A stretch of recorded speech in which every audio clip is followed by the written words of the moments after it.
Welcome back to the Goal2Go podcast, week 4 of the NFL season, episode 5. Alex, Tyler.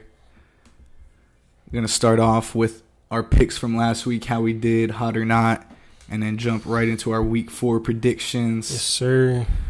Last week I went 8-8. You went 10-6, just a little bit better on the year now. 27-21. You're 28-20. Got a locks, fam. If you had a locks, you'd be 38-0. So we're just going to jump right into the hot or not. Yeah. First one I'm going to start you off with. Raiders lost the Davante Adams trade. I'm going to say that is a hot take just because they didn't give up any future picks. Now, if they gave up picks for this year's draft, then I think that would be even worse because they're 0-3 now, so those picks would be so much better. But at the end of the day, the Packers are leading their division right now, and the Raiders are 0-3.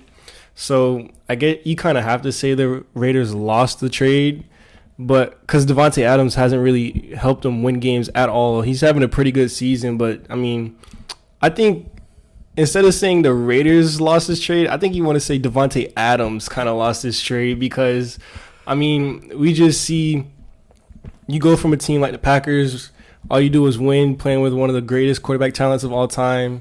And then during the offseason, you call Derek Carr a Hall of Fame talent, and then you proceed to start the season off 0-3, losing games that you should have won, and you're competitive in all of them. So it's just them not being able to finish. So yeah, I think in hindsight, it was a pretty fair trade. The Packers drafted Quay Walker. He's a solid linebacker starting for them now. And then Christian Watson, who's been up and down during camp, just battling injuries. So, the Packers didn't get the greatest package in return. But I think if you'd ask Davante Adams right now who he'd rather have him throwing the ball and where he would rather be, it's Green Bay. Also with the Rodgers, too. He definitely misses Adams. Yeah, Rodgers definitely does. All right, next one. Herbert should sit out till his ribs is healed.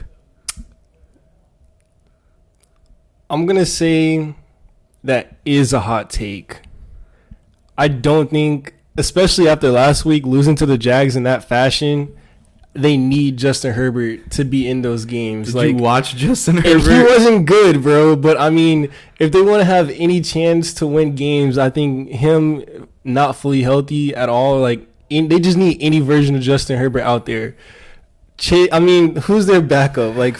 Chase Daniels, I think. They're not going to win any games. They're in a super competitive division. I think for Justin Herbert's better overall health, yeah, he should probably sit out and it'd be better in the long term. But after that loss last week, Herbert, he really didn't look good. That team didn't look good. I think the Jags are a lot better than what people think.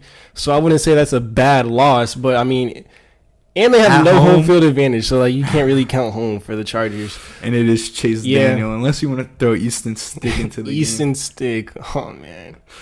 Shout out North Dakota State, man. Just producing their quarterback factory. Yeah, third string? Trey Lance, Easton Stick.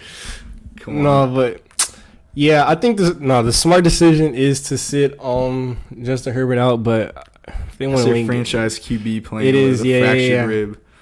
But if they want to win games, I think. Actually, no. Rashawn Slater's out now for the year too. Actually, no. Sit that nigga out, bro. Bro. Do not play him, fam. But you do get Keenan Allen back. I think he will play though. How many I think Mike Williams had one catch last game. Was that touchdown? It doesn't matter, bro. Justin Herbert clearly he was under pressure a lot that game too. From the Jags D-line. It's not like that's an elite pass rush. The Jags have a solid D-line. They have a solid D-line. It's not elite. Josh Allen, Trayvon Walker, come on, those are two plus pass rushers. They got speed off the ball at linebacker. Yeah. Jags have been playing pretty good, man. We'll get into that in a little. The Colts are now legit contenders in the South after beating the Chiefs. I am going to say that's not a hot take. The Colts were my pick to win the AFC South. So I'm going to stick with it. That was a really good win for them. And I think right now they are the front runner. Even though the Jags have been playing very good, and that's the team I'm high on, I'm just going to stick with my pick. I think it's between them two right now. But the Jags don't have a win like that on their record. I mean, they beat the Colts pretty handily, but the Colts aren't the Chiefs. So I would say the Colts right now are in contention or are front runners for the division. I only had 3 hot or nots this week, so go ahead and throw me some. All right. Start off with this one. Hot or not, Justin Fields won't have a game with over 220 passing yards. 220. I'm going to say that's not a hot take. First off, the Bears don't throw the football. Second off, even if he does have like a good game, you're talking 200. I'm going to say 200 passing yards and maybe like 80 rushing or like 150 and 100 rushing. Like Khalil Herbert, David Montgomery got hurt in the first quarter. Khalil Herbert came in. Yeah, he had a monster started game. Snapping like 2 tutties, 150 yards on the ground. I mean, if you're getting 150 yards, usually if it's Montgomery and Herbert duo, tandem, it's crazy. I don't think Fields really needs to throw the ball that much like that. It's just not the Bears' play style, and in Chicago playing later in the year, weather is going to become a factor. And I know he played at OSU, but like, come on. Yeah, and I think week 1 was the most yards he had all season, was like 120 or something like that. And that was in a downpour, flooded field. Yeah, against the Packers, he only had like 70 passing yards or some crazy shit like that. That's sad. Yeah. Modern day football, you'd have never thought you take a quarterback in the first round and you're not even letting him throw the football. All right, next one. Hot or not, Lamar will lead the league in passing yards and passing touchdowns. That's not a hot take. I mean, Lamar's been balling right now. He's easily one of the best QBs, if not the best. He's played the best so far this season. I know we're only through a few weeks, but I mean, come on, 3 weeks. He's the best. Former MVP. When you get guys trying to stack the box and contain Lamar, opens up the passing downfield. And he's hit Duvernay and Bateman multiple times. Those guys are elite. Yeah. Not elite, but they're good. Yeah. They're good weapons for Lamar. They're good options on the outside, yeah. And Mark Andrews, obviously, his favorite target. If they could get, like, the actual running backs going, offense is going to be scary. Yeah, Dobbins coming back. I think he played last week, but, he had an like first week back. Yeah, he'll be more healthy these next few weeks. You think he has a better year than his MVP year? I think he could. Yeah. I'm not going to say he will, but he definitely could. And if he does, I mean, that's another MVP under Lamar's belt. And there's no reason the Ravens have no excuse not to pay him. Not if Jalen Hurts has anything to say. Well, I mean, all right, you talk about MVP, bro. All right. I was just talking about paying the man. But, yeah, go ahead, throw your little Philly in there. Lamar should be paid. But I think he's on track to have like a Aaron Judge type year. Aaron Judge didn't take the contract, bet on himself, and now he's about to hit 61 homers if everyone doesn't walk him anymore. But Lamar, triple crown, bro. Yeah. Lamar didn't take the pay, didn't take the extension, bet on himself this next season, and I mean, it looks like he's going to be the league MVP as of now if he stays healthy. So I think those are the kind of two situations you can look at to say where both guys bet on themselves to make big money, and they're both going to be right. I mean, Aaron Judge next offseason could get like the biggest contract in baseball history, and Lamar, if he keeps playing at this level, he could be the highest paid quarterback in the league next year. So 10 touchdowns, 2 picks through 3 games. Yeah, I think he has the 749 passing yards, the most touchdowns, and he has the best quarterback rating right now as well too. He's got 63 completion percentage and a 119 QBR. Yeah, Lamar's been balling through the air and on the ground. All right. And for Aaron Judge, he has an agent, though. Well, yeah, and they're both in the same place. So Lamar's going to be making more money because he doesn't have to pay his agent. Like, what, 5%? All right. You want an Eagles or Dolphins question first, bro? Bro, hit me with the Dolphins. All right. Hot or not, the Dolphins will have a top 5 defense by the end of the year. That's not a hot take, bro. That is not. And you're laughing. I don't know why. I just said it with confidence because they still got, in my opinion, a top corner in the league in X. Against the Bills, did a good job. The week before that, against the Ravens, was a little shaky. But, I mean... Got blurred. Every great corner is going to get blurred. I mean, let's be honest. There's no way you don't allow catches in the NFL. But he balled out last week. D-line's going crazy. Jalen Phillips, young stud. Emmanuel Ogba off the edge. He's good. Underrated Christian Wilkins at the tackle position. Does a great job. Jerome Baker was all over the field. Byron Jones is going to come back. I mean, Javon Holland's a dog. Brandon Jones, safety, 2 young guys. I mean, they could definitely finish top 5, no doubt. It's a good defense, and I know people are sleeping on it. Tua talked about it post-game, that they saw the offense go out and win a game against the Ravens, and then they saw the defense do it against the Bills. But I want to talk about the Lamar Jackson, Josh Allen throw. You sent me the video, Coach Jason Brown on TikTok. When I saw it live, Josh Allen hesitated on that out route where McKenzie was wide open. Mm-hmm. And that's what cost him the game right there. Although I think he hurt his hand. He like double clutched it. I think he messed his finger up. So he could bring it to that, but I mean, it's that's like that's the easiest throw of Josh Allen's career. Yeah. There was in the dirt. Yeah. You said you threw that pass in football Sunday in pickup, so if you could throw it, I'm sure Josh Allen could. All Hit right. me with your Eagles. And the last one, hot or not, the Eagles will have the best record in football this year. That's not a hot take. Let me just read you our next. Yeah, I was just about to say, bro. You Our play next- in the NFC West or East, so The Jags at home, Cowboys at home, at Texans, at Colts, and Titans at home. Then at Bears. who's the toughest opponent Out of those games, out of any of them? The rest of the season. the rest of the season, I would say we play the Packers at home in November, a primetime game. I would say that would be our hardest one. Yeah.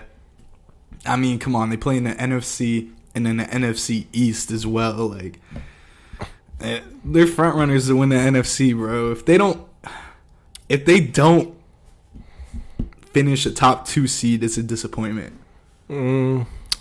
But the way they're playing kinda right now, agree I with mean, you. Yeah. they run the NFC easily. Yeah, I think we kind of have to win the NFC right now, especially. I mean, if you don't win, it's cool. If you come in like 3rd or 4th, then it's rough. You barely win your division. It just depends on the losses. Like, I'm looking right now, like we could. There's going to be a couple losses and upsets, but I mean, yeah, we could lose at Arizona, maybe. Hollywood Brown looked good last week. He did. He looked. Maybe that offense gets clicking in Arizona. He looked good on my bench too in fantasy. Looked great in my starting lineup. I'll tell you that much. It won me my week.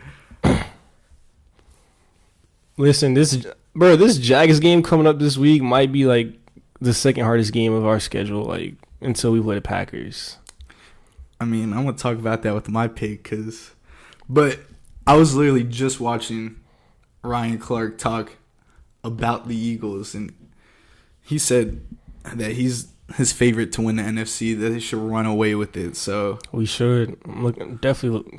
Oh man, yeah, but that was it. That was all that was all of my hot or not. So let's get into the picks. yeah, man. I mean, starting off, Dolphins Bengals Thursday night, 2 weeks in a row. I get one of my teams on Thursday night. Get to watch the whole game just for that. I mean, come on. I got the Dolphins on the road against Joe Burrow and the Bengals. I mean, come on, man. Even if Tua doesn't play with that back injury, quote unquote. Yeah, niggas concussed, bro. Just call it how it is. I don't think the NFL is gonna find anything, but anyways, bro, I saw it was like when I saw him get up, I didn't think he was ever coming back in, but Teddy on those 3 plays did not look good. Did not look like he was playing back at his quote unquote home in Miami, but I mean, quote unquote, it is. That's where yeah, he's from. but it's where he's from. But he wasn't playing like that's where he's from. It was like a screen at Tyreek, and he threw it like 4 yards behind him. Two glove Teddy, man. Obviously, Teddy's a good backup, but if he has time to prepare, he'll obviously do better than just getting thrown out into the fire. Mm-hmm. Either way, Dolphins gonna have to get that ground game going. The defense, I don't know. I watched the Bengals too much throughout the year to really know that. I don't think they're Super Bowl contenders. And I think the Dolphins defense, especially in a primetime Thursday night game where it's more low scoring, I just think they'll be able to prevail. I'm going to pick the Bengals. I just think, we kind of talked about last week against the Jets. That was a good bounce back game for the Bengals, and it was. They got their confidence back. They put up some points. Burrow looked better. And I just think the Dolphins, they're coming off of 2 like crazy tough wins, and then they have to turn it around on a short week. It's gonna be tough. I just think right now the Bengals are they're more stable. The Dolphins could easily win this game. I think it'll be a really good game, but I just think that Joe Burrow and Jamar Chase connection gets back on track. T. Higgins another week back healthy. Hopefully Joe Mixon plays. I saw he got banged up last week. That'll be a big plus for the Bengals. But like you said, talking about that Dolphins team, when they beat the Ravens, the offense went out and got that win, and their defense really, really showed up against the what people think was the best team in the league. And I saw everyone was talking about like the Bills had like major injuries in their secondary, like they had 4 starters out or whatever. Like they played a bunch of super young guys, but I mean they played decent. The Dolphins only put up what? How many points did they score? Like 21, 24? What was the score? Yeah, it was. Yeah, they scored 3 touchdowns. Yeah, they only scored 3 touchdowns. Tyreek Hill had like a goose egg. He did absolutely nothing, Points. So it's not like the Dolphins went out there and put up 50 on the Bills and the offense just couldn't keep up. No, the defense played really good. Playmakers made plays and they needed them to. Jalen Phillips stepped up. He had a good game. Javon Holland, like every time I looked at the screen, it was like Javon Holland was somewhere near the ball. He should have making plays. You feel me? So I think this Dolphins defense it looks legit. And Melvin Ingram too. That's who I was forgetting on that D line. That rotation with those DNs. I'm not saying it's prime Melvin Ingram, but he went out and made another play last week. Another fumble recovery. He's right now is finding the ball, which is good, and had a big time sack. Yeah. But I think this 3-game stretch for the Dolphins is brutal. If they can come out with this win right here against the Bengals, that'll be really, really impressive. But I just think right now the Bengals, they've turned it around. They're looking pretty good, and also Tua with that question mark. We don't really know what's going to happen with that on the short week as well. So I just think right now the Dolphins kind of got they just have too much going on right now, and the Bengals are the more safe, steady pick. And it's in Cincinnati, so I'm gonna rock with the Bengals with that one. And the Dolphins O-line is a little banged up. Armstead, he's had this toe injury the whole time. Yeah, I don't know. We had our 3rd string tackle out against the Bills for part of the game, and we switched Robert Hunt from guard to tackle because the 3rd string was getting exposed. I can't even remember his name, but. It should be a good game, no doubt. Mm-hmm. Another Thursday night, not a divisional matchup, but AFC matchup. AFC conference, yeah. Moving on, you got Washington Commanders in Dallas against the Cowboys. It's Cooper Rush's quarterback, 2-0, undefeated as a starter. Yeah, was he 3-0? Yeah, undefeated as a starter. And 2, he played a primetime game last week, and the one against the Vikings last year was primetime as well. Yeah, so he's 2-0 in primetime, and then, who'd they beat in week 2? The Bengals. Yeah, they beat the Bengals. So it's not like Cooper Rush is throwing for 350 or anything, but he's getting the job done right now. Mm-hmm. Cowboys fans, that's all you can ask for, especially after Dak did so bad in week 1. This one I got the Cowboys. I think they're just a better overall team. Mm-hmm. Starting to get their playmakers more involved as the season's progressed. The Commanders, total opposite. Scary Terry hasn't seen anything. their offense looks abysmal. Yeah, I'm going to rock with the Cowboys here, too. Cooper Rush is going to be 4-0 as a starter. I just, like you said, I like this Cowboys team at home, coming off of a nice divisional win against the Giants. It was a sloppy game, but for everything was going on. I think the Cowboys, they played good football, and their defense really stood out. Micah Parsons was a little banged up or whatever, but, he still had a great game. DeMarcus Lawrence is looking like he's turning back the clock a little bit. He got some good pressure on Danny Dimes. And I think Trayvon Diggs made a play last night as well, and got an interception. So the last drive he kicked off. So this Cowboys defense, and then for the Commanders, coming off of a week where they allowed 9 sacks on Carson Wentz. Going up against what, in my eyes, is the best defensive player in football right now, on Micah Parsons. He's been making plays every week, and he's looking like the front runner for Defensive Player of the Year with TJ Watt being injured. I just don't think it'll bode well as a good matchup. Dallas is at home. I think Micah Parsons, he could be in for like an insane game. Carson Wentz could be sacked for 5+ times again next week. I do think the Commanders' offense they're good enough to put up points, so I think they'll score a few points. I think they might be able to get 3 touchdowns and maybe a field goal or so, but I just think this Cowboys defense will kind of just put on like a performance of just dominant defense, and Cooper Rush will do what he needs to do, like you said, just get the ball in the hands of the playmakers.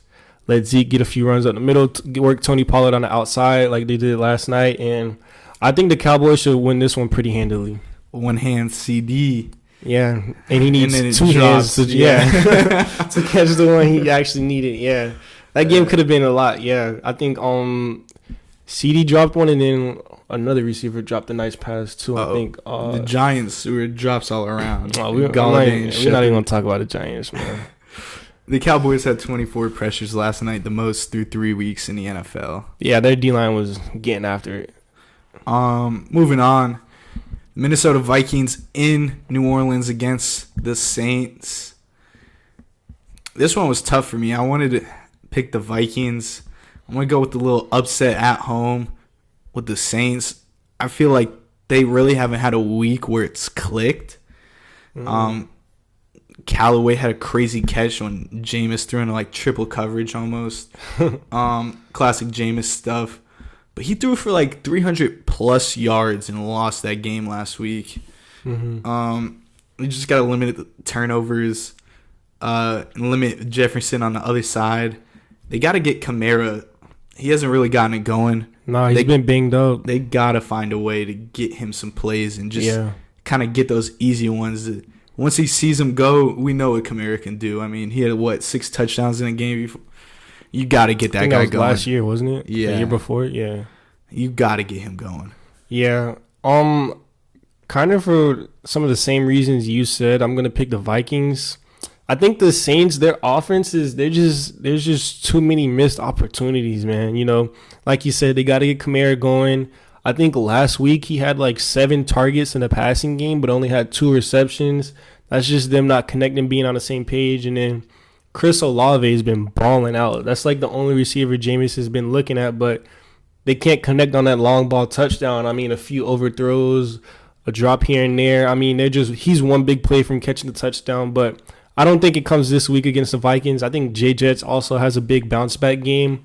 He's been kind of quiet these past 2 weeks after having an insane week 1.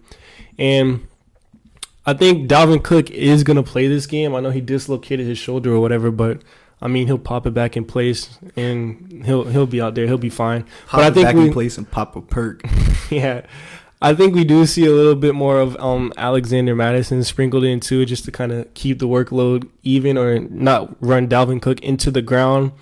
But I like the Vikings, man. I just think right now they're the better overall team. That Saints defense does scare me a little bit. They're playing really good football, but I just think the playmakers on the Vikings offense show up and they make 1 or 2 big plays that give them this win. I do think this will be a close game, though. A little 5'6" legend finally got involved in the Saints offense last week. Tre'Quan Smith. Yeah, I think Jay Jets has a big game, though. I think he goes over 8 catches and 120 yards. I was going to say over 110 yards. Yeah, I think he has over easy over 110. Makes Marshawn Lattimore his son. You know Lattimore's ready to talk, bro. Yeah, I'm not worried about it. Come on, man. Jay Jets is a different beast compared to Mike Evans. Moving on. New York Jets in Pittsburgh against the Steelers. Another split between us on the picks. I went with the home team Steelers at home. They got to find a way to win. We were talking about it, if Kenny Pickett should be starting pretty soon or not. I think he should. I know Steelers fans are calling for it. He should have started the season, bro. Trubisky, you saw the frustration Thursday night against the Browns. I mean, he didn't look terrible, but he was missing some easy plays. Easy. The Steelers got to find a way to get Najee really going. They just give him the ball. It's kind of like last season. He's getting like just touches and like 4 yards a carry or whatever. Yeah. They got to find a way to get their weapons involved. Deontay Johnson too. I just think against the Jets, if you want to have anything for the season, you got to come out with a win here in Week 4. Otherwise, they're going to drop to 1-3, and it's not going to look good. Yeah, and that Steelers offense, I mean, just looking at this team, you can tell they're a quarterback away. Like, if they have a serviceable quarterback, they don't even need a top 10 quarterback, bro. Put somebody like, put like Tua in this offense. You feel me? Put Trevor Lawrence. You know, he's on the rise. He's looking like he is a top 10 quarterback on the right rise now. too, bro. Yeah, these are two quarterbacks that they're not elite. You could put Jacoby Brissett over there, and they'd be looking good, I think. You can put pretty much anybody starting-wise in this offense, and they look better. But I just think the Steelers have a good weapon room. I mean, Chase Claypool, Deontay Johnson, Pat Freiermuth, he's a really good tight end. Najee Harris. I mean, these are all people that can – these are all players that we've seen NFL make big, explosive plays. George Pickens with arguably the greatest catch from a rookie besides Odell. Hold on. While we're talking about this, why it's almost a decade later, and I got, as soon as he catches the ball, them comparing it to Odell. Can we stop? Can we let Odell live his life and George Pickens live his life? Odell was getting held, caught the ball with 3 fingers. Pickens' one hand was nice, bro, but yeah, and Odell's was a touchdown. They're just reaching. I don't get it, man. I wouldn't say it's a reach. No, they're reaching, bro. They just want to throw it in there. I don't know, for the hype. Just let the man live. It was a great catch. No, it was a really great catch. But we got to compare every one hand behind the head to Odell Beckham from this point on. This is different, bro. It was a rookie. Odell was a rookie when he made that catch. And 2, we see the talent George Pickens has. He has somewhat of the same talent as what we saw rookie Odell. Now, I'm not gonna say he's gonna have the same production because Odell had Eli Manning. Although he was on the backside of his career, he was still a good quarterback. He was throwing him targets, though. Exactly. I mean, we see who the Steelers have, but if it wasn't for Odell's catch, that's the greatest catch we've ever seen by a rookie. Yeah, but so like Odell's catch is on a different pedestal. So I mean, that's what I was like. No, yeah, just like 3 fingers. He literally caught the ball like this. Was being held and it was a touchdown. No, but George Pickens' catch was insane. It was, but just let the man live with the catch. You don't have to compare him to Odell. Odell literally hated what came with the catch. It arguably ruined his career. You could say that, but I just think it's the quarterback play. I mean, we saw what happened when he went to Stafford. That as well, a really but good quarterback. I mean, that pressure you put on someone. Yeah, he was in New York, the big market. That's just what comes with playing in New York and making like a crazy play or whatever. They hate you over there. Yeah, so it was a really like a polarizing situation. But I mean, the Steelers, they should have just started Kenny Pickett from the start. I'm going to be honest. We've seen Mitch Trubisky. We saw what he did. Now people will say, oh, Mitch Trubisky took a team to the playoffs. Well, yeah, that defense the Bears had that year was one of the best defenses in the league. That defense was elite. They were pretty much winning games with that defense, and Mitch Trubisky was being a game manager. So you can't really they are kind of similar situations, but I don't think the Steelers defense right now is as good as that Chicago Bears defense was back then. And plus, Kenny Pickett, you just got to go with the upside at this point. We know what Mitch Trubisky is. We know his ceiling. Kenny Pickett, we don't really know. He was the only quarterback drafted in the first round this year. I mean, I really don't see a reason why they wouldn't want to start him. I think you wouldn't want to start Kenny Pickett if he's hot, if he's what you drafted him to be, then you ride with him. Okay, he's not as good. He needs to develop more. We take him out, then we put Mitch in. I just don't really understand what they were like. I don't understand why these teams draft quarterbacks this high in the first round and don't play him. Like, it just really doesn't make sense. Like, everyone's not going to be Aaron Rodgers where you sit for 3 years and you're one of the greatest quarterbacks ever. Like, everyone's not going to be Pat Mahomes where you sit behind Alex Smith and then when he moves on, you know, you got the perfect situation and the perfect coaching. So, I think the Steelers just need to just figure out what they're going to do, get Kenny Pickett out there. Hopefully, he has to make better plays than Mitch Trubisky. But this week they're playing the Jets, man. Zach Wilson, he's back. He's healthy. I was higher on this Jets team. This young talent is looking good on offense and defense. Sauce Gardner held Jamar Chase to no catches on him last week.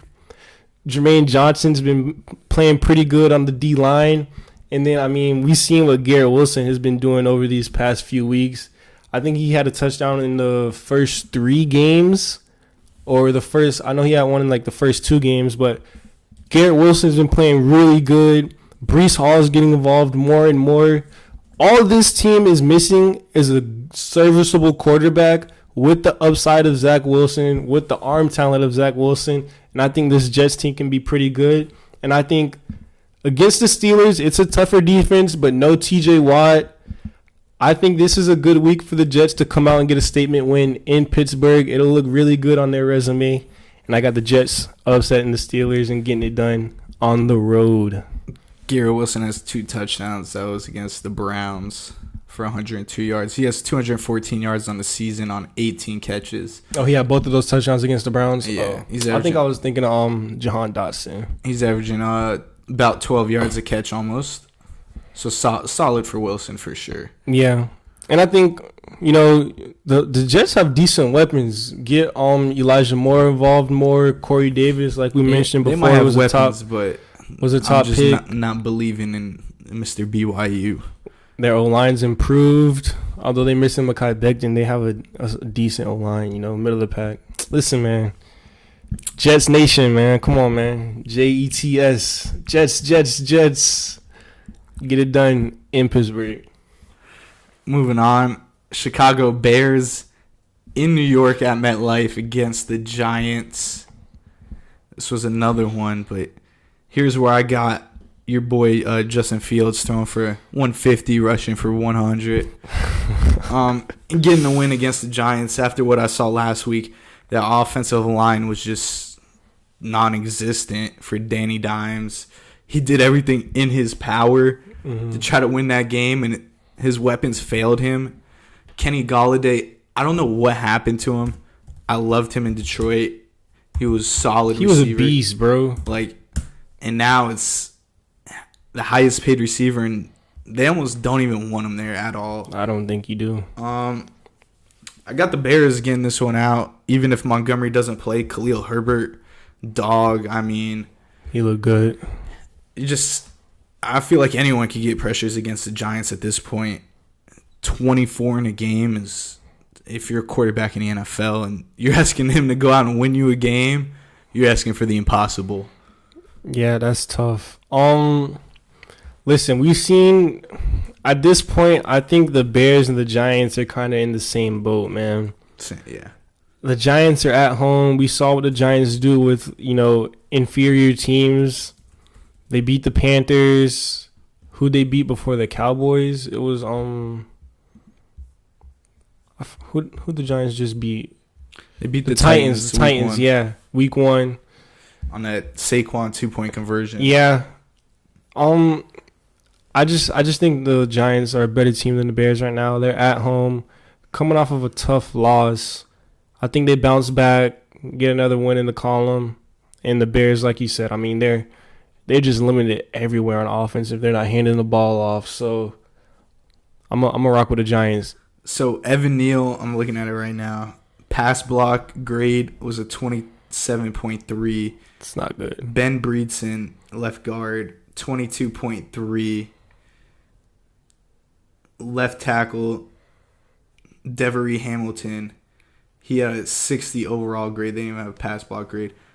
I don't even think he... Andrew Thomas was the only one with a good grade. He had a 77.7 pass block rating and a 79.5 overall. You look at it.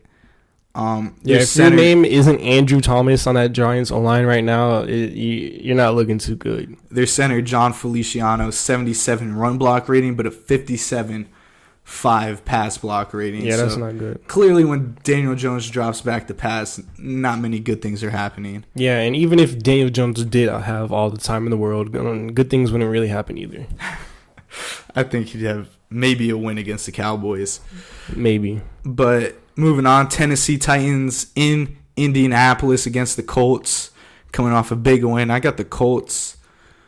Titans have looked disappointing. The Colts have looked disappointing. Colts got a big win last week against Kansas City, what I thought would be the lock of the year almost. Yeah, you were like, that's like the biggest lock ever.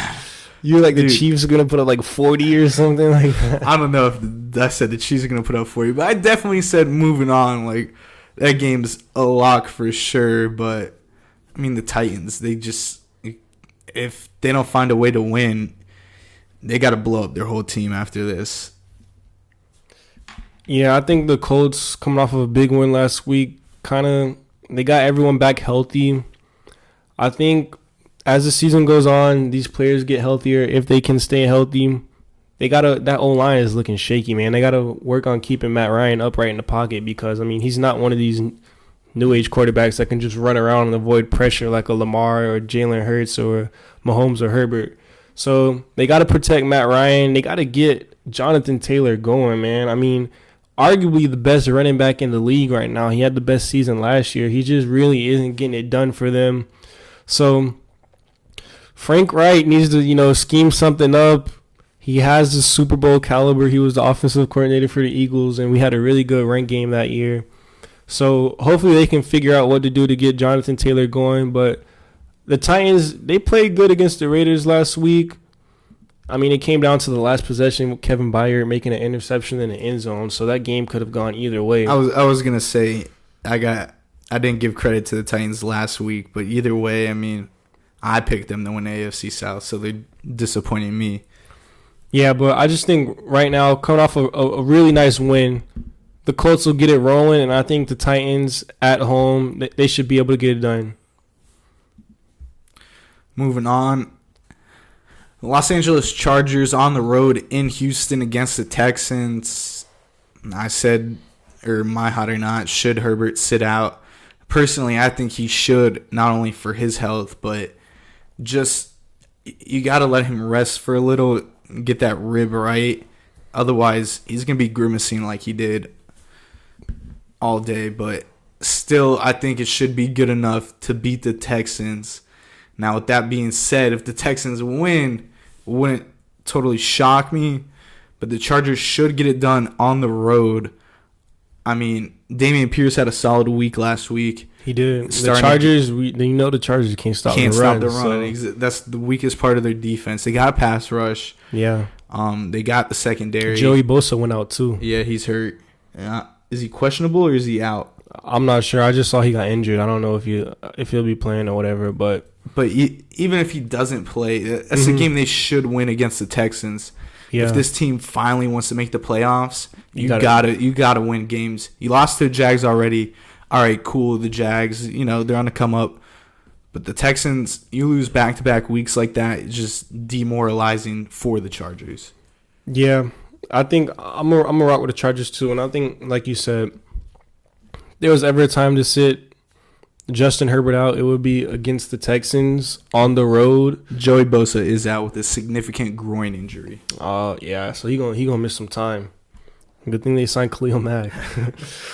But which I think he leads the league in sacks. But anyways, Yeah, the Chargers. I mean, like you said, if we all think they're this top tier team, like everyone's saying they are, they're gonna be a competitor to win the AFC West and make a playoff run or even make the playoffs because we haven't seen them do that yet with Justin Herbert. Then you got to figure out how to win games like these against a far inferior team, but you're not at 100%.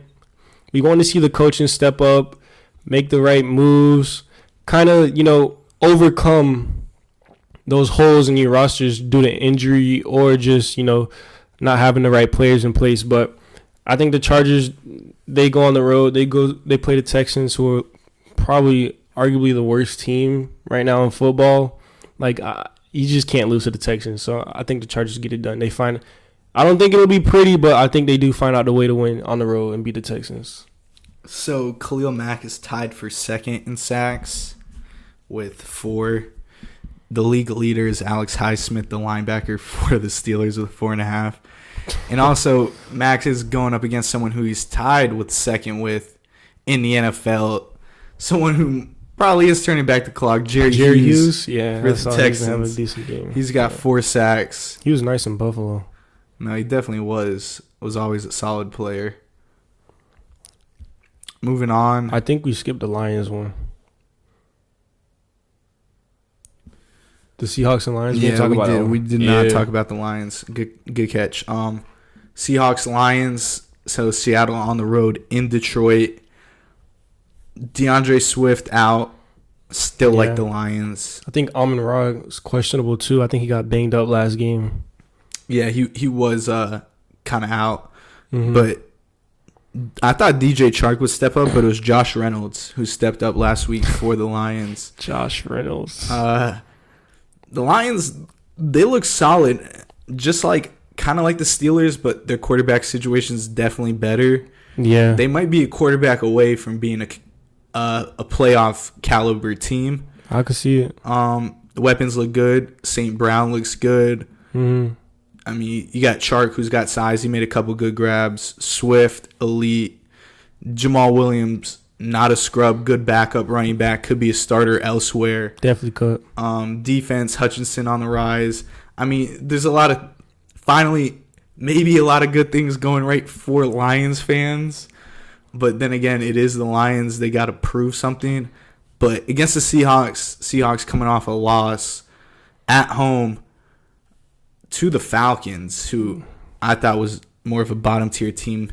I think the Lions should get the job done. They're the better team at home. They should get it done. Jared Goff doesn't turn the ball over a lot. He takes care of it. Yeah. They should be fine. Yeah, I'm going to rock with the Lions, too. I think I saw a stat that said I think Jared Goff is, one of the best passers in the red zone right now. I think he has, a few. I think he might lead the league in touchdowns in the red zone or something like that. I know he's one of the ball down. But we know West Coast offense. Yeah, Jared Goff. He's gonna play safe football. He's gonna get you the points. The Lions. I mean, their offense is rolling. Their team is rolling. Even though they've lost a few close games and played pretty good against some teams. I think the Seahawks.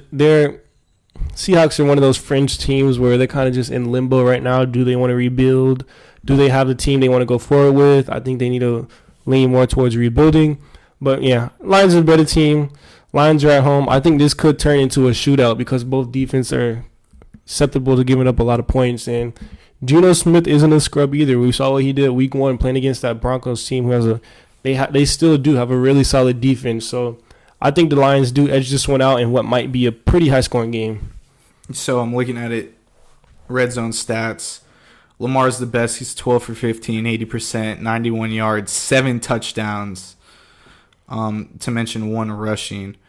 Jared Goff is ranked 9th. I'm not really sure how they rank it. He's got 64.3 completion percentage, 9 for 14, 68 yards, 5 touchdowns, 0 picks. Yeah, 1 sack. I mean, in the red zone, you can't really ask for better, You don't turn the ball over in the red zone, you're going to win games. That's good football, yeah. No doubt. So we were on to the Browns and Falcons, right? Yeah. Yeah. Kind of want to treat this one like I did with the Chiefs last week. First off, Jacoby Brissett, you looked good last week.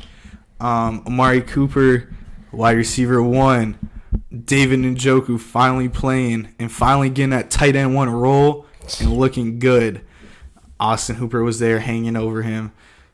And Njoku, it's always been the hands. Sometimes he has a lot of drops, like kind of like Deontay Johnson, but at the tight end position. We love the Steelers slander. No, not even. Just that's someone who's known to drop footballs. And Njoku tends to drop easy balls, but I mean, he got targeted heavy last week, did his job. Nick Chubb is the best running back in football. Let me just go out and say it. He has been for 4 years. He's been not looking Derrick really Henry.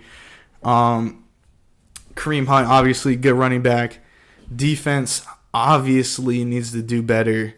Denzel Ward, he kind of looked like Xavier Howard did against the Ravens. He didn't look all too well. Myles Garrett, obviously car crash. Glad he's okay. I did see that. Questionable for this week. Either way, Myles, just rest. The defense should be fine. Clowney should be back. Playing the Falcons. Mariota.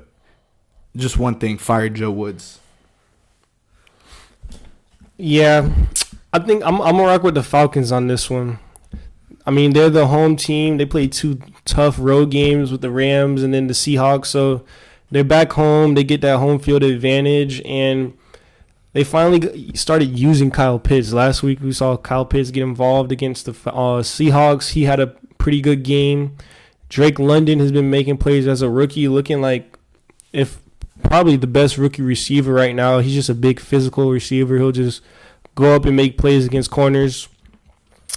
And kind of like you said, the Browns, their defense, I mean, it's shaky right now. They have the talent, but, I mean, it's clearly just the coaching. And Mariota, he gets it done through the air, but I think his biggest threat right now is his legs and running on the ground. And I think that could pose somewhat of a little, problem for that Browns defense, who they've had a few mental lapses so far this season.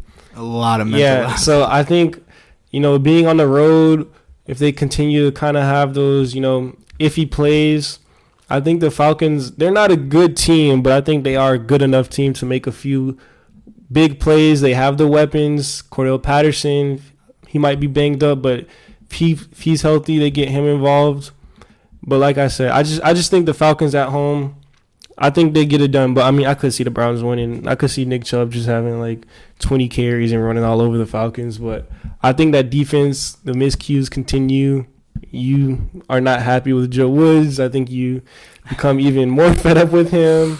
And I think the Falcons pull off a really nice win back at home week 4. He made Trubisky not look like a bum. I mean, come on. And Jacob Phillips out for the year, one of the Browns' better linebackers. Has been one of their centerpieces and play callers on the defensive side. That was a big loss for them. Hopefully he gets back healthy next year. Moving on, just like you picked against the Browns, the team you like, so Jacksonville Jaguars in Philadelphia against the Eagles. I got the Jags winning. I'm not mad at it. I definitely have the Eagles winning the NFC. Right now they're the best team in the NFC. With all due respect, the Jags, you were high on them in preseason. I wasn't. Yeah. I'm buying into your hype. I'm buying into it. What I've seen from T-Law 2 weeks in a row, he's looking solid. He's looking like the guy we thought coming out of Clemson. Finally doesn't have Urban Meyer shaking, staff, all these question marks. He's got stability. And that's exactly what he needed. I mean, team's looking good. They're making the right plays. ETN's not dropping the ball in the end zone anymore. Mm-hmm. I just think this is one of those trap games for the Eagles. They're 3-0, looking real good. Got the Jags. Maybe they take the foot off the pedal just a little bit, just for T-Law to keep it close and maybe a little game-winning drive down the stretch. If the Eagles win it, I mean, good job for them. They should win it, but I got the Jags with an upset here. Yeah, I mean, if there's any game the Eagles are going to lose, the Jags, like you said, I've been high on, so I can see it happening. Now, if this was in Jacksonville, I would be a lot more concerned and, I don't think I would favor the Jags, but I would see, a better path for the Jags to be able to win? I think you should be worried because the field conditions probably would suck in Jacksonville after the hurricane. Yeah, they probably wouldn't even be able to play. But, I mean, at home, the Eagles are just, right now, this offense, we have literally been the best first half offense team in the league. I think against the Vikings and against the Commanders who just played last week, we scored 24 points in the first half. And then in the second half, we just didn't score. And, I mean, that's saying a lot for the defense and the offense. We've just been up big the entire time. So we really didn't have to, play really hard into the second half. But I think this will be our biggest test of the season. I think against this Jags team, they're hot. They're coming off some big wins. Trevor Lawrence, he's ascending into what I think he's right now. I think you can say he's already a top 15 quarterback, and I think he's slowly creeping up into that top 10 zone. And I was watching Nick Wright's podcast, and apparently he's on like an identical career track to Peyton Manning. I think they both had 17 interceptions as a rookie. And then coming into their second season, I think it was some crazy stat where it was like week 3, they both beat the Chargers and then like turned around their career and like made that second step into becoming like a really good quarterback. So that's pretty interesting to keep an eye on. Trevor Lawrence has that talent. I mean, we all saw him come out of the draft. He was insane at Clemson. He was the best quarterback coming out of high school. So we know Trevor Lawrence has the talent. But I mean, right now, this Eagles defense, you were talking about the Dolphins defense. The one concern I have for the Eagles after that week 1 and a little bit after week 2 against Kirk Cousins was, can this D-line show up? Can we get pressure? We saw Darius Slay in the secondary make big plays against the Vikings in week 2. And then week 3, it was all about that defensive line. 9 sacks. I believe that's a franchise record. And then everybody got involved. Josh Sweat, he might have the most quarterback hits or pressures in the league right now. Fletcher Cox and Brandon Graham both looking like they're turning the clock back. When we talking about players turning the clock back, they're looking really good. Hassan Reddick off the edge, he's looking good. They're slowly getting Jordan Davis involved up the middle, but, I mean, he's just so big. If he can take on a double team, he's freeing up space for Javon Hargrave and Fletcher Cox inside. This D-line is looking really, really good. I think next week that'll also be the key. We'll be able to get after Trevor Lawrence, and he's still young. He's still a second-year quarterback. You might as well just say he's a rookie because of what Urban Meyers did to him. But this Eagles team, I think right now we're just clicking on too many cylinders. I think it will be a close game. The Jaguars will put up points. Christian Kirk is looking like he's not been overpaid at all. Trevor Lawrence is, just throwing him the ball. He's making play after play. James Robinson and Etienne are looking good at the backfield. I think we'll have to stop that run game first because I think the Jaguars are going to try to run the ball on us, to get that play action to set up those plays down the field. But and eat that clock up too. Keep the ball out of the offense's hands. Yeah, but I mean, you saw the game the offense had last week. Devontae Smith with like 150 yards in the first half, just making play after play because A.J. Brown is such a good receiver and he's drawing the number 1 attention in all the double teams. And Devontae Smith is a number 1 receiver in this league. He won the Heisman. He got drafted as a number 1 receiver. I think we drafted him at 10 or 12, so he's a top pick receiver the Eagles invested in. And we got that receiver in Quez Watkins to take deep shots. I just think right now the Eagles they're just too much talent. This will be our biggest test, but I think we get it done comfortably against the Jags in the Link. But if the Jags make it close, and even if they do somehow end up winning, it all depends on how we lose. I wouldn't be too upset because I think right now the Jags is the best team we've played so far. Moving on, the Buffalo Bills in Baltimore against the Ravens. At first, you had the Ravens. I picked the Bills. I think they got to bounce back. I always had the Bills. I think they got to bounce back. It's going to be a tough game in Baltimore. The Ravens have played 2 close games, lost one to the Dolphins, almost lost one to Mac Jones. But they pulled it off, yeah. Devontae Parker balled out against the Ravens and their DBs. Turned back the clock. Yeah, it looked like he was back in Miami with like Tannehill throwing to him. But stop it. I mean, the Bills, they got to bounce back after last week, a heartbreaking loss. They're one of the best teams in the NFL and one of the best offenses and defenses. Greg Rousseau, he's been balling on the D-line. I just think they get the job done. Lamar, obviously, MVP year. But that Ravens secondary is just not looking too good. I mean, you watch Tyreek Hill, Jalen Waddle cook them, and then you watch Devontae Parker go for 100-plus yards when I think he had like 4 targets through the first 2 weeks. Yeah. Come on. Yeah, I'm gonna rock with the Bills here as well.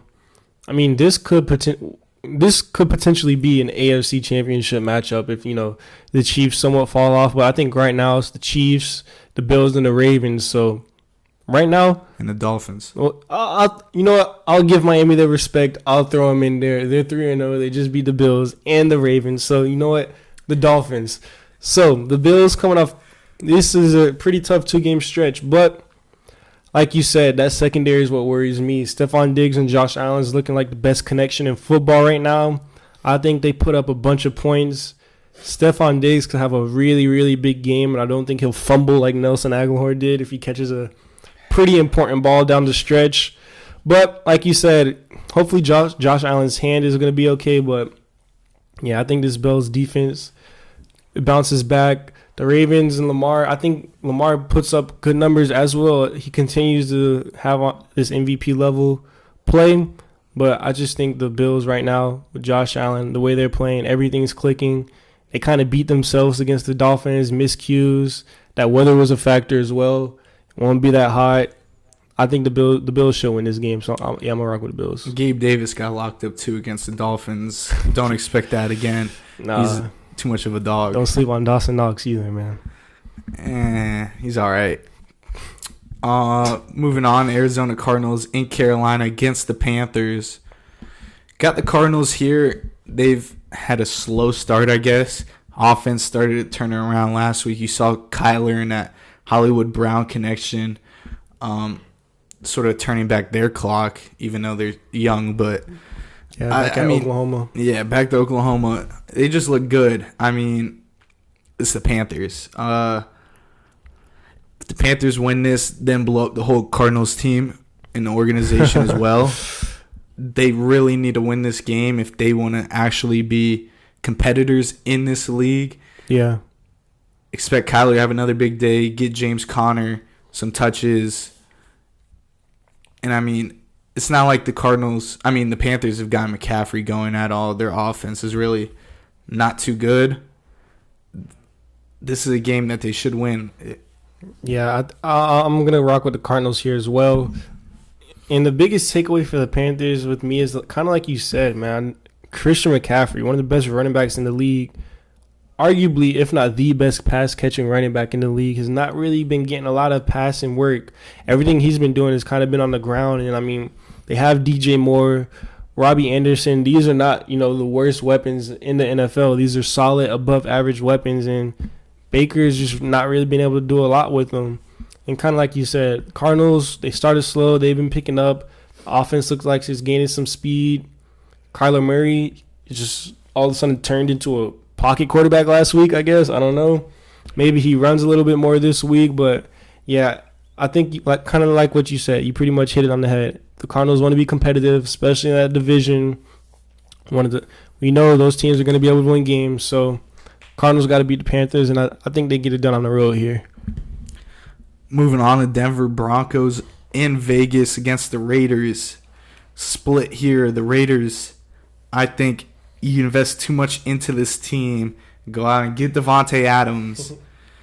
And the same for the Broncos. I mean, they thought they were a quarterback away in Russ. $233 million. Russ hasn't done anything.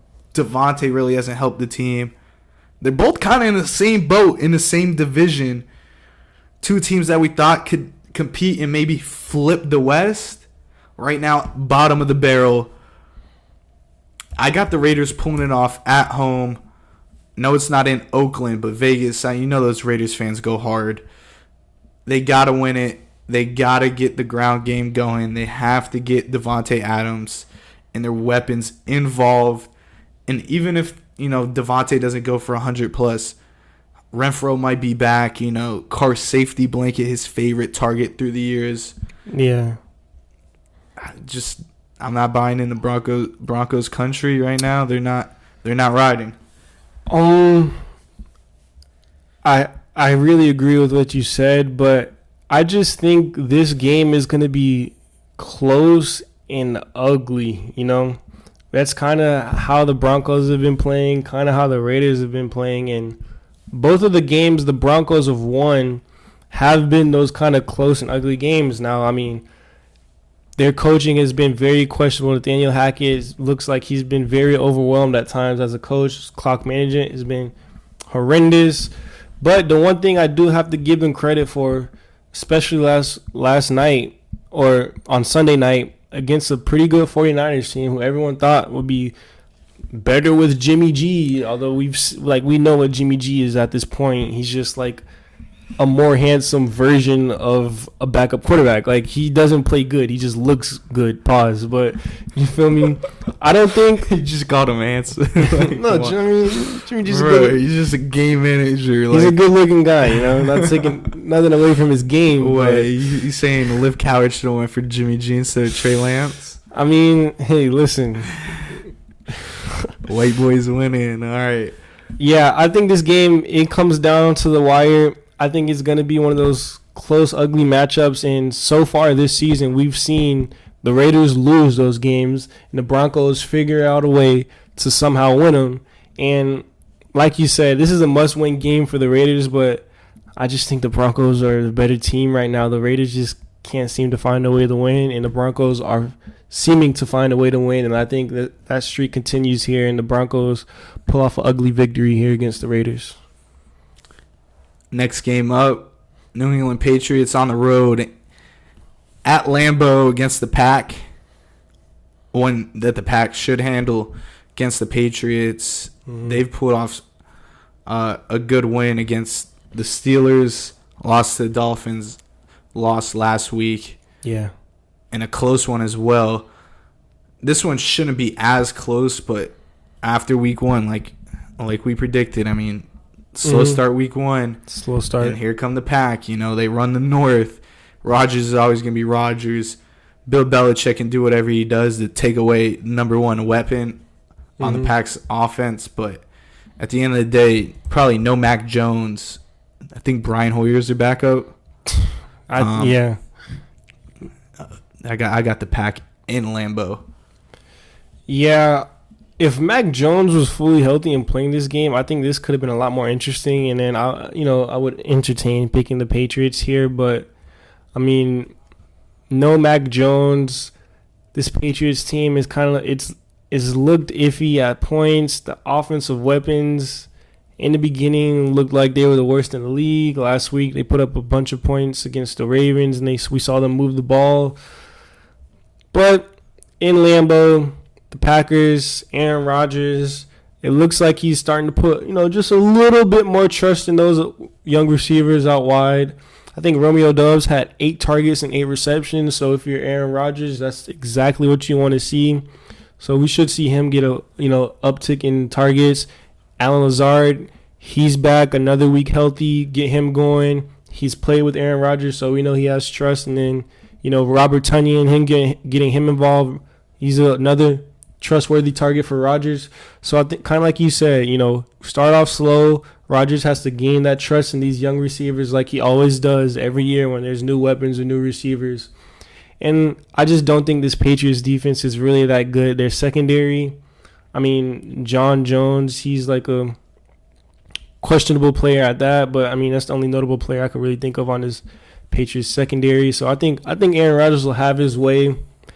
I don't think it'll be a high-scoring game. I think it'll be somewhat close, but Aaron Rodgers in Lambeau, give me Rodgers.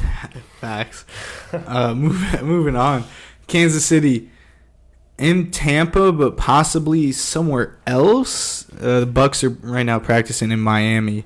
Yeah. They definitely don't play this game in Tampa. Yeah, it's Sunday night, so it should be interesting.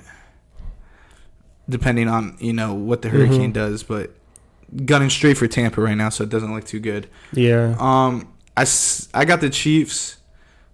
They got to bounce back after last week. The Bucs just right now Brady's a prime game manager. Peyton Manning when he won the Super Bowl.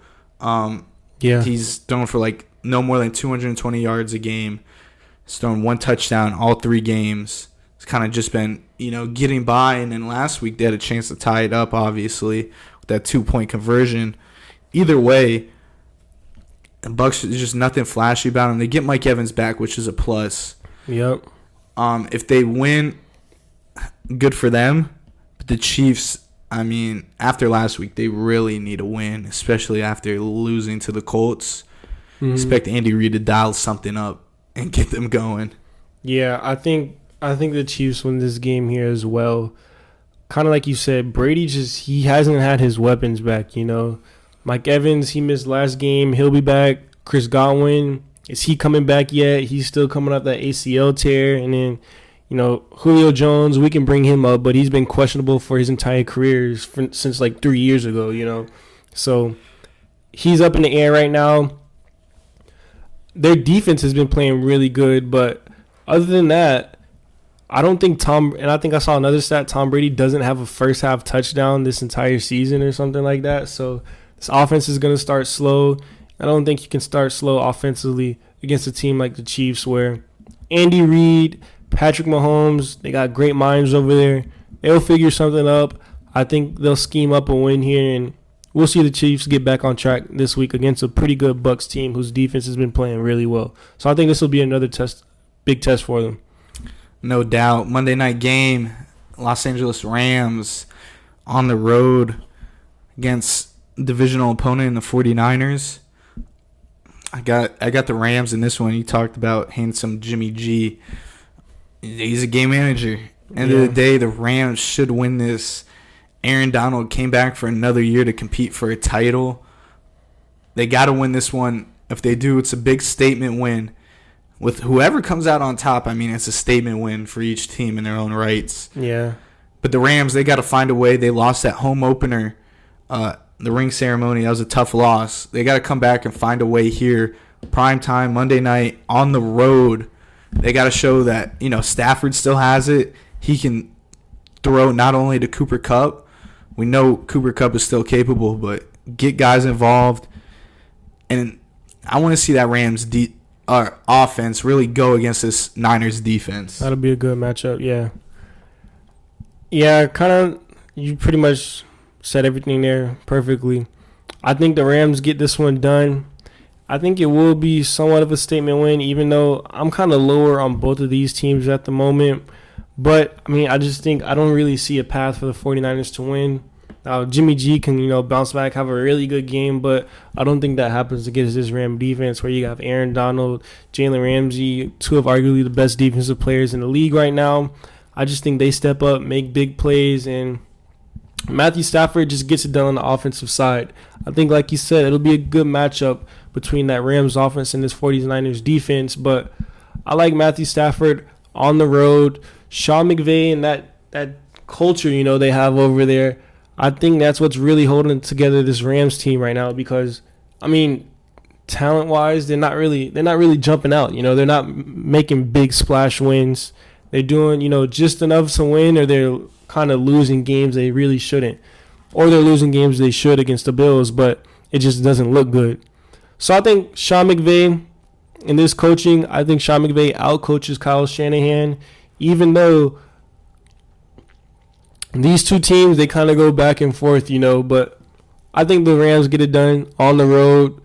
Sean McVay puts on a pretty good display of why he's still arguably the best coach in the league, and I think they scheme something up and just outlast the 49ers on offense in this game. Yeah, no doubt. It's going to wrap up our Week 4 predictions episode 5 here. Actually, I got one more thing. Cleveland Guardians clinched the AL Central and back to the playoffs. Yeah, good for Cleveland. Dodgers are going for the most wins in franchise history tonight. Good win for them. Excited to talk playoff baseball when it comes around, especially with the Guardians in it. Even if they lose, everyone counted them out. We're projected dead last in the division, the youngest team in baseball, I think, in overall to ever make the playoffs. So shout out Cleveland, man. They need something. They've been dry since 16 and choking that World Series. But that wraps up our episode 5 NFL Week 4 episode of the Goal2Go podcast. Go follow TikTok Goal2Go pod. Like, comment, subscribe, YouTube, share, Apple Music, Spotify. Weekend, yeah, good games for sure. You got any last comments? No, that's pretty much it, man. Just locking in for the weekend. We're gonna be in a fucking hurricane, so not much else to do. Yeah, hurricane coming, man. We'll see, man, if I go to work tomorrow or not. It's debatable. I'm gonna wake up and see what that weather is. Yeah. Gotta go. Yeah, so we'll be chilling. You know they're gonna slave me until I'm dead, so y'all run up the numbers, so I'll have to go in. Anyways, man, gotta do it, man. We appreciate it. We appreciate it. Appreciate y'all, man, tuning in. New episode next week.